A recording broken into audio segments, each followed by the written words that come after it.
visuals, welcome back to the channel, welcome back to Superhero Wednesday, the day of the week where we talk, well, you know the shenanigans, you know what happens, Magic Art knows what happens. I have a lot more space here as well. There is no longer a shelving unit here, so if I wanted to, I could stand here and chat. We could do the video from here, even from here.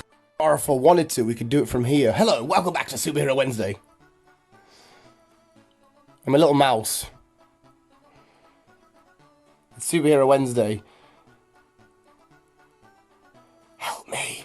Yes, I have a really awesome idea, and I've never really discussed this with anybody, not even Chris on the podcast. I don't know how or why I haven't, but I like this idea because we're going to talk about Captain America, Iron Man, and Thor, and who has the best trilogy inside of the MCU. Now, I know you could count the Avengers trilogy, but we're not. We're just counting the three OGs, and I know Thor has a fourth film coming out, but it's not out yet, and we don't know when it's going to get out with the illness being around and stuff. But who has the best trilogy out of all three of them? Let me know in the comments below. I'm going to give you my little ranking and as to why I think this has got a better trilogy and stuff like that.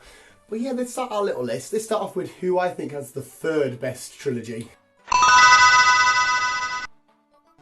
And at the bottom of our list, I'm sorry, I know how much of a legend you are, and you made the MCU what it is, but it's Iron Man. Iron Man's, by the way, before we go any further, all of the trilogies I adore, I love, I think are amazing. They're absolutely fantastic.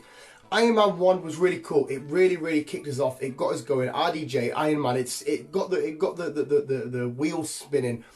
Iron Man 2 was cool, was fun. I love the action stuff. Iron Man 3, again, it was cool. It was fun. It kicked us off right after the Avengers Assemble and stuff. It's just, compared to the other ones on our list, without going too much detail and spoiling the rest of the list, it sort of falls just a little bit flat, just a tiny little bit flat. The pump and the buzz and the excitement, probably because Iron Man's not one of my favourite characters of all time. I love the guy, he's up there for 100% for sure, but because he's not. And I love RDJ, he's definitely one of my favourite actors. It's just, as a trilogy, it's not one of the ones that I sit down and want to smash all the way through. Number 3 was a little bit lackluster, especially the comics that was based on. It could have performed and done a little bit better. But it's still fun. The Mandarin whole shtick gimmick was, Ben Kingsley's fun and all that kind of stuff, but what it turned out to really be was a bit, yeah, that's why when Shang-Chi comes out, they should rectify and erase that error. But it fell flat quite a few times. But on a whole, it is awesome. It just had to be bottom of my list. Number 2 is Thor. Now, I know Thor: The Dark World gets a lot of slack, but I really enjoyed that, especially the sequence where they're going through, like, Normies going here, there, and everywhere and stuff. I love the Dark Elves. The Dark Elves, I love that whole storyline. I just love that rivalry between Thor, Malekith, anything to do with Thor, because it expands the universe just that little bit more than the other films do, because obviously space and all that kind of stuff. Thor 1 was really cool. It was an amazing way to introduce a hero not from our Earth and to explore a bit more out there. But then we got into Thor Ragnarok, which pushed this up to number 2. It was just phenomenal. Thor vs. the Hulk. The introduction of the side characters, my girlfriend would love this one, like Korg and Meek. The introduction of people like Valkyrie, C and Hela, Loki. The dynamic between Doctor Strange, all that sequence, the comedy, Jason Momoa, that's Aquaman. Tiki Watiti, he's another Samoan. Just him being involved around in the director's seat and making this film so funny and amazing and beautiful to watch was just absolutely flawless. So the other 2 films I probably would, if they were on their own, they would be below Iron Man. There wouldn't be a trilogy then, but because of Thor Ragnarok being how amazing visually, the screenplay, the story, the further development is heading into Infinity War and stuff, and the aftermath of, in this case, like Age of Ultron, with what Bruce Banner and the Hulk and stuff was doing, everything was just put. Thor Ragnarok is one of the few, ultimately, for me, perfect films in the MCU.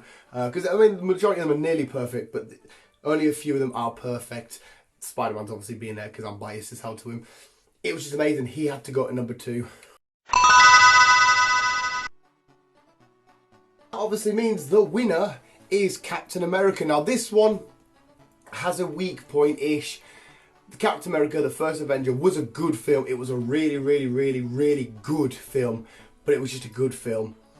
And then we get to the Winter Soldier, and then we get to Civil War, and they are absolute masterpieces, masterclasses. The scene from Winter Soldier in the elevator, which is now just a huge meme, the whole joke meme. Nick Fury, Hydra not being dead, introducing the Falcon, really introducing the Winter Soldier and what has happened to Bucky and stuff. Just an absolute beautiful masterpiece in film, in the MCU, in Captain America's story. And then we get to Civil War. A little bit unfair because it was basically an Avengers film with Captain America in the title. So I know it's a bit harsh, but we got in this film, in this trilogy, we got to see the kings themselves, the OGs, the Dons, the badasses, Team Iron Man, Team Captain America. We got Giant Man. We got Spider-Man's introduction. Again, a bit more biased. That's why it has to be there, because Spider-Man's introduction to the MCU was there. We got Black Panther. Black Panther introduced. Black Widow, Hawkeye, Wanda, Vision. It was just so WandaVision. That's the show that's correct. It was just so phenomenal to see this superhero film, which wasn't just it save the day against the bad guy. A little bit of it was we're going to have to fight each other. We're going to have these two people that you've now fell in love with as main Avengers. We're going to watch them kick the fuck out of each other. That scene where it's Bucky and Cap versus Iron Man, just to see these two friends. And then it really did change the Avengers forever, because they were cracked. They broke up. Like Tony Stark said, you know, I didn't hear the Avengers are split up. It's like they were a boy band, they split up. It was just amazing. I can't get over that fight scene in the airport between a bunch of heroes. When Ant-Man first meets Cap and he's like, yeah, I know about you, I know about you. And he's just so amazing and funny. And the callbacks to comic related stuff, it was just phenomenal. And it had to absolutely annihilate. Of course, Captain America was going to be the best trilogy because of Civil War.